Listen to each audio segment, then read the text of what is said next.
태어났을 뿐이야. 빛과 소금 두 감정위원 김병민 국민의힘 최고위원 김성회 정치연구소 Y 소장 모셨습니다. 어서 오십시오. 네, 안녕하세요. 예, 윤석열 대통령이 광복절 경축식에 참석해 경축사를 했습니다. 첫 번째 감정 발언은 그 경축사 안에 있습니다. 우리의 독립운동은 자유민주주의 국가를 만들기 위한 건국운동이었습니다. 대한민국을 자유사회가 자유시장 경제를 우크라이나의 자유와 평화를 위한 자유민주주의와 공산 전체주의가 대결하는 분단의 현실에서 반국가 세력들의 준동은 쉽게 사라지지 않을 것입니다. 공산 전체주의 세력은 늘 민주주의 운동가, 인권 운동가, 진보주의 행동가로 위장하고 허위 선동과 야비하고 폐륜적인 공작을 일삼아 왔습니다. 우리는 결코 그 맹종 세력, 추종 세력들에게 속거나 굴복해서는 안 됩니다.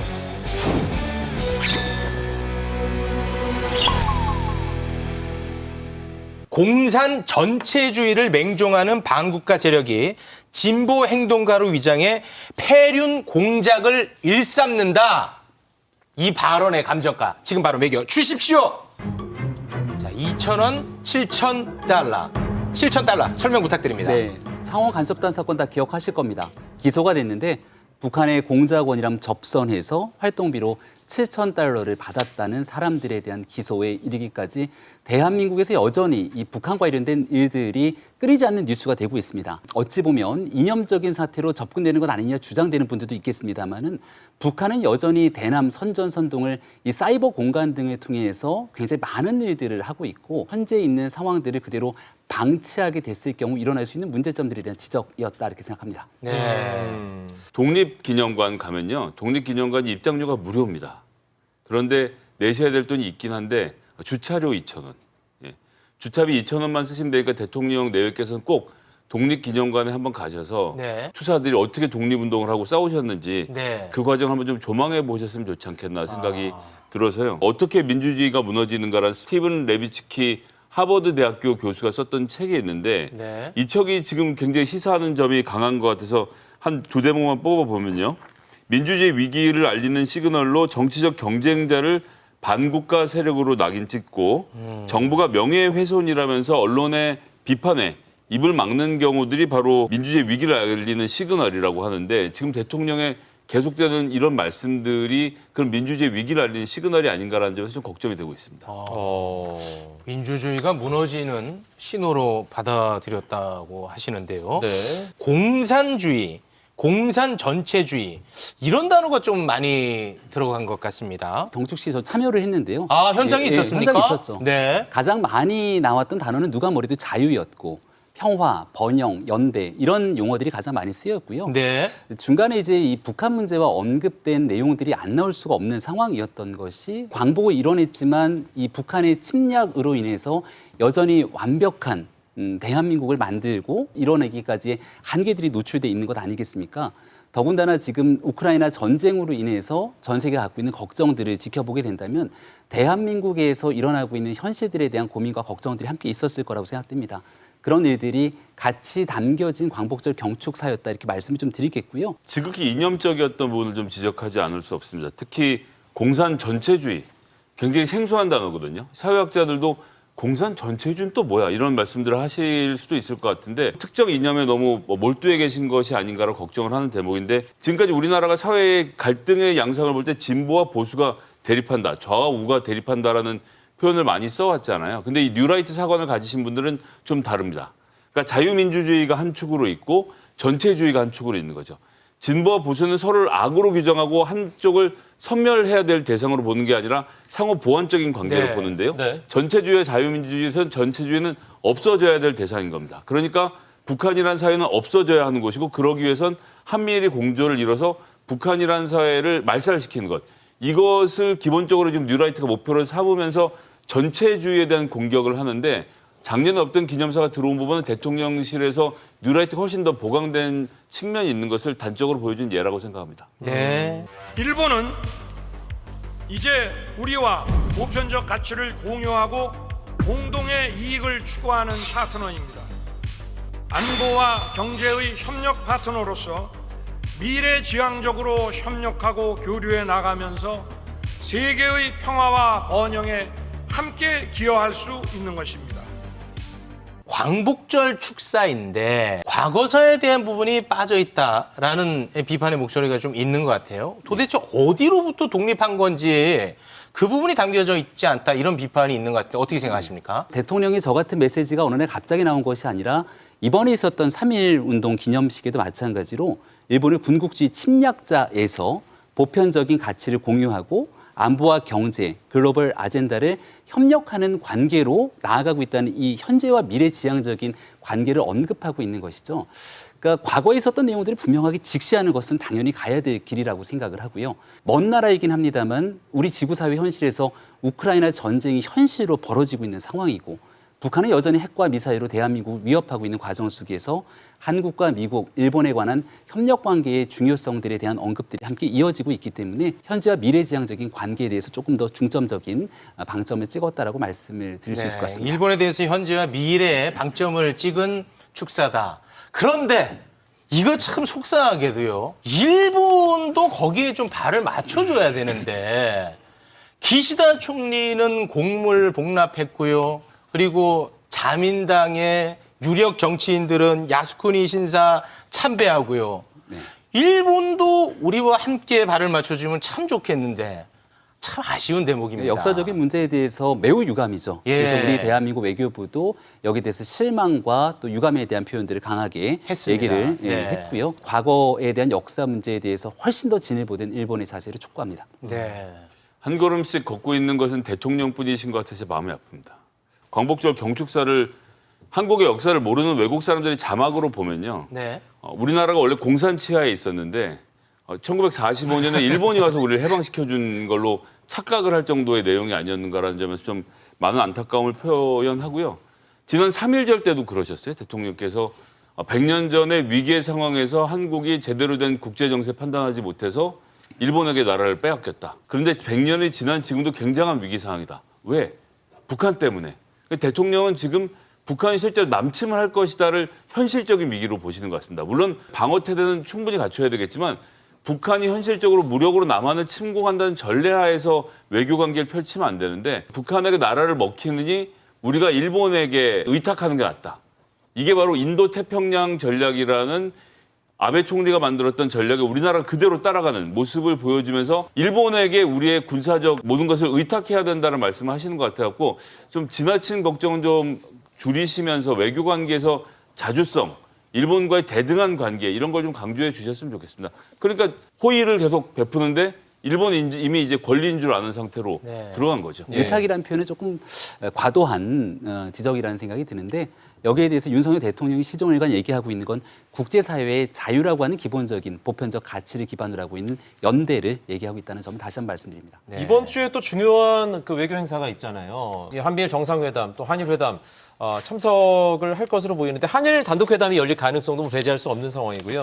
여기서 이제 일본의 기시다 총리가 요구를 후쿠시마 오염수 방류 후쿠시마 협조. 오염수와 관련해서 또 어떤 요구를 할 수도 있다라는 관측이 있던데 만약에 그런 상황이 벌어진다면 어떻게 해야 될까요? 윤석열 대통령과 정부는 모든 것들을 대한민국 국익을 최우선으로 움직입니다. 그렇습니다. 그리고 여기에 대한 내용들은 국제사회의 보편적인 정세 그리고 국제사회와 함께 협력하는 과정을 통해서 이루어지고 있다는 점을 다시 한번 말씀드리고요. 대한민국의 국익이 가장 최우선으로 가게 되는 안보 협력이 아마 중점적인 대상이 될 것이고 이를 통한 경제적인 이익을 극대화시키는 데도 아마 노력을 할 거라 생각합니다. 그런 거죠. 조금 전에 국익 말씀하셨는데 네. 그런 겁니다. 그러니까 대통령의 인식 속에서는 북한으로 침략당해서 국익을 훼손당하는 것보다는 오염수 문제에서 눈 감고 찬성을 해줘서 한미일 간의 공고한 관계를 만드는 것이 우리 국익에 도움이 된다라고 생각하고 있으니까 지금 우리나라가 나서서 일본 오염수 문제에 대한 브리핑까지 하는 상황으로 오지 않았습니까? 그래서 이번에 가셔서도 아마 야 이건 국익을 위한 일이야. 우리가 북한의 침공을 막기 위해서는 일본의 그런 정도 편의, 오염수의 방류 정도는 봐줘야겠지라는 생각을 하실 것 같아서 걱정이 많이 됩니다. 네.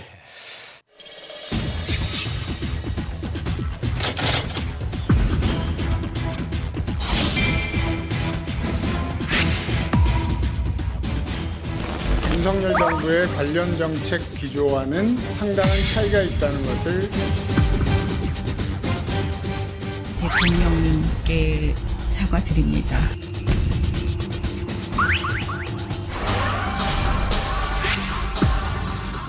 당문연대라는 표현을 누가 썼습니까? 대통령과 후보가 어떻게 동급이라고 지금. 국민의힘 당 대표로 김기현 후보. 강신업 변호사 출마 좀 자제시킬 수 없을까? 당대표군 최고위원이고 V가 그림을 그려서 총선을 내년에 V 얼굴로 치러야 되잖아요. 내가 또 접촉하면 이상하게 또 한번 좀 적극적으로.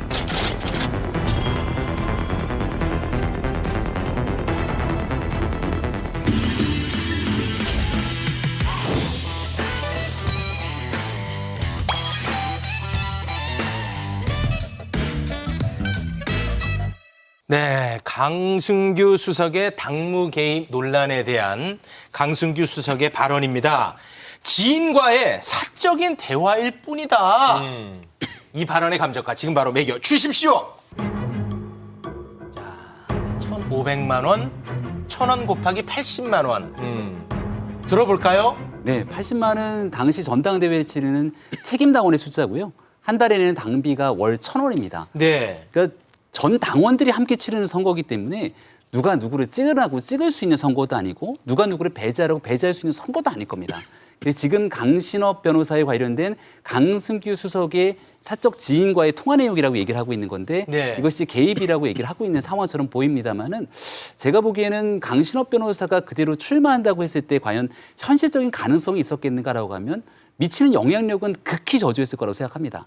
다만 한 가지 걱정되는 것은 강신업 변호사가 그냥 변호사가 아니라 김건희 여사 팬클럽 회장을 자처하고 있는 네, 거잖아요. 맞아요. 그러니까 이게 자칫 잘못하면 대통령실과의 교감에서 나오는 거냐 이런 오해를 받을 수도 있기 때문에 네. 그런 일들은 사전에 없어야 되지 않겠냐라고 하는 취지의 발언이 좀 와전된 것이 아닌가 생각을 합니다. 그런 역할을 시민사회 수석이 하는 겁니까? 오해가 있을 수 있는 발언이라고도 볼 수 있겠는데요. 네. 대통령실에 관계되는 사람들을 뭔가 과도할 정도로 이야기를 꺼내서 활동을 하게 된다면 그런 일들은 사실관계에 맞지 않는다. 네. 조정하는 역할 정도는 가능하지 않을까 싶습니다. 사실관계 맞지 않는 게 아니라 네. 뭐 출마를 하지 않는 게 어떻겠느냐. 표현이 좀 과했다라고 표현은 말씀드렸습니다. 과했습니까? 아유. 자, 1,500만 원이요.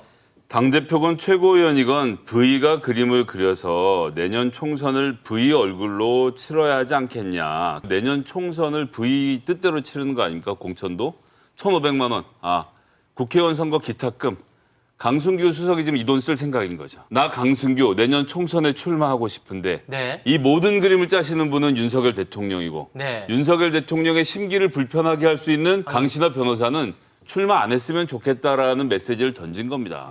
근데 이 사람 수석이잖아요, 수석. 네. 이 위엔 대통령 비서실장 위에 대통령 2단계밖에 없는 사람입니다. 그런 사람이 지인한테 전화를 해서 대통령의 뜻대로 지금 이번 당대표 선거 치러지고 있고 내년 총선도 대통령의 얼굴로 치를 것이다라는 얘기를 공공연하게 했다? 그러니까 이거 자체도 말이 안 되는 얘기죠. 대통령이 당대표 선거를 왜 좌지우지를 합니까? 대통령실은 전혀 그럴 의사가 없고 대통령도 그럴 뜻이 없다라고 밖엔 얘기했지만 사실 속심이 이랬다는 것을 보여주는 대목이 아닌가 이렇게 생각합니다. 네. 근데 그 강신업 변호사가 네. 지난 전당대회 때 컷오프가 되지 않았습니까? 그렇죠. 네. 관련해서 오늘 본인 유튜브에서 자신의 출마를 말리다가 안 되니까 당 차원에서 자신을 컷오프 시킨 거 아니겠느냐. 뭐 이런 이제 의혹 제기를 한 것 같더라고요. 네. 강신업 변호사님께 죄송합니다만 네. 그대로 나갔어도 결국 예선 통과가 안 되거든요. 아니, 그거는 아니, 그러니까 보세요. 네. 그러니까 제가 앞서 1,000원 곱하기 80만이라고 얘기했던 건 당원들이 알아서 찍는 이 여론조사 그리고 전당대회에서 누가 누구의 마음대로 결정할 수 있는 구도가 아닙니다. 근데 컷오프는 당원들이 선택하기 전 단계잖아요. 선거가 혼탁하게 가지 않기 위해서 기존에 있는 자격 요건들을 뒀던 때가 있었거든요. 이것들을 단순하게 이 사람을 배제시키고 누구를 집어넣기 위한 하나의 큰 그림처럼 볼 이유는 전혀 없다라고 하는 말씀을 드리고 대화 내용들이 이렇게 통화 녹취를 통해서 나오게 됐는데 그런 발언들이 오갔던 것은 적절치는 않다 생각합니다. 강승규 수석은 사적인 통화라는 예. 해명을 내놨었죠. 네, 그렇습니다. 그 해명에 대한 김병민 최고위원의 생각은 어떤지. 그러니까 사적인 통화가 아니라면 조금 너무 편안하게 얘기하는 듯한 메시지인 것 같거든요. 여튼 강신업 변호사에 관련돼서는 김건희 여사의 팬클럽 회장 등에 대한 직책으로 활동하면서 사실 언론 등에 대한 평가들이 굉장히 다양하게 나오지 않았습니까? 이게 전당대회까지 흘러가면서 대통령실에는 상당히 부담이 되지 않았을까 이런 생각이 들긴 합니다. 아니 그 부담 누가 만들었습니까? 강신업 변호사가 팬클럽 회장을 자처한 게 아니고 김건희 여사가 본인하고 대통령 찍은 사진을 어디에도 풀지를 않은 걸 강신업 변호사한테 전달해서 강신업 변호사가 본인 페이스북에 여기 단독이라고 올리고 팬카페에 올리고 이러니까 야 VIP2랑 바로 연결이 돼갖고 뭔가 되는가 보구나라는 세간의 소문을 확인시켜 준 것은 대통령실이고 김건희 여사였습니다. 그렇게 되니까 이 사람이 위세를 부릴 수밖에 없는 상태가 된 거고 수습이 안 되니까 수석이 직접 나서서 이런 걸 정리해야 됐던 상황. 이걸 만든 건 대통령 부부죠. 다른 사람을 탓할 일 아니라고 봅니다. 저는. 네.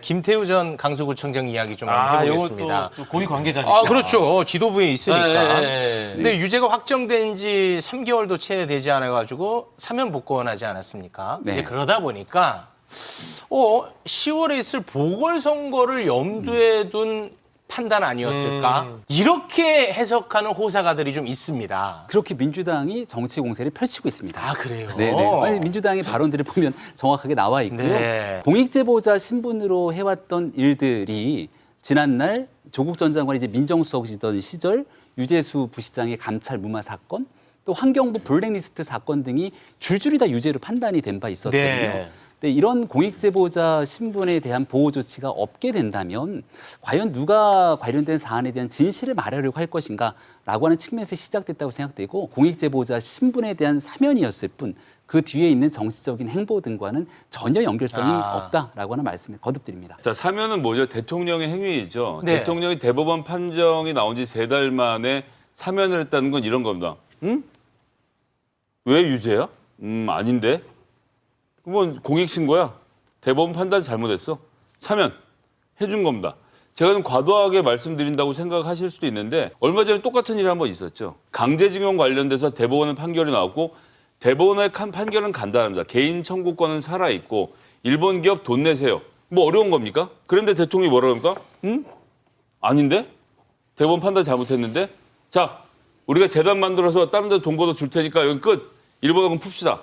대법원 판결을 지속적으로 지금 대통령이 본인의 법적 시각에서 풀어가고 있는 것을 볼 수 있고 공익제보자다라고 하시는데 이 사건의 시작이 어디였습니까? 과기정통부의 개방형 5급자를 만들어서 본인이 들어가려고 했던 점, 건설업자 최모 씨에게 뇌물로 골프 등을 접대를 받았던 점, 그리고 그 최모 씨에게 자신을 청와대에게 취직시켜달라고 말했던 점, 건설업자 최 씨를 수사를 무마하려고 경찰청에 가서 해당 사건을 알아봤던 점 등이 걸려서 대검 감찰본부에서 해임 권고를 하고 나서 뭐 공익신고라는 수준의 일이 벌어졌고 제가 그래서 뭐 말을 길게 할 필요가 없이 대법원 2022도 10807 공무상 비밀 누설 사건 보도자료 대법원이 낸 공식 서류를 들고 왔습니다. 네. 여기에 보면 이제 김태우 씨가 무슨 죄를 저질렀는지에 나오는데요. 4개가 혐의를 인정을 받았고요. 그중에 심지어는 모 기업인의 배우자가 자살한 동향, 개헌 관련돼서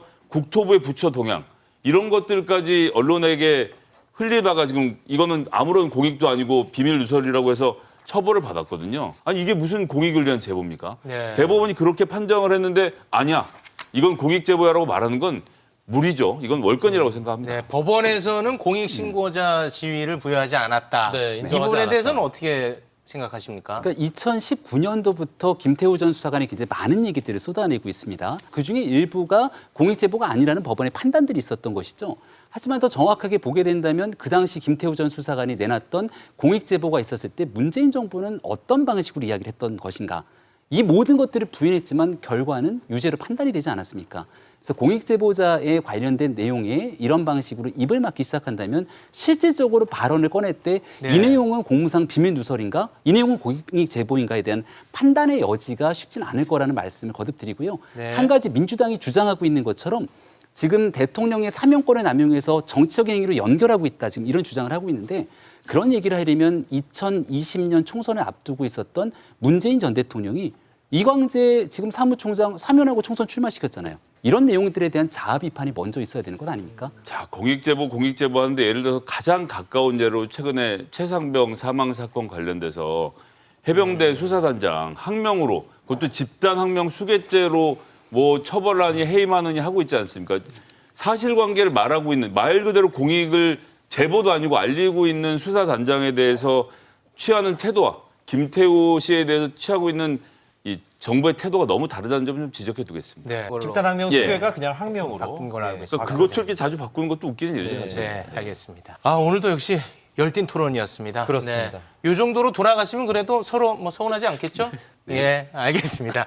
두 분 여기서 보내드립니다. 고맙습니다. 고맙습니다. 고맙습니다.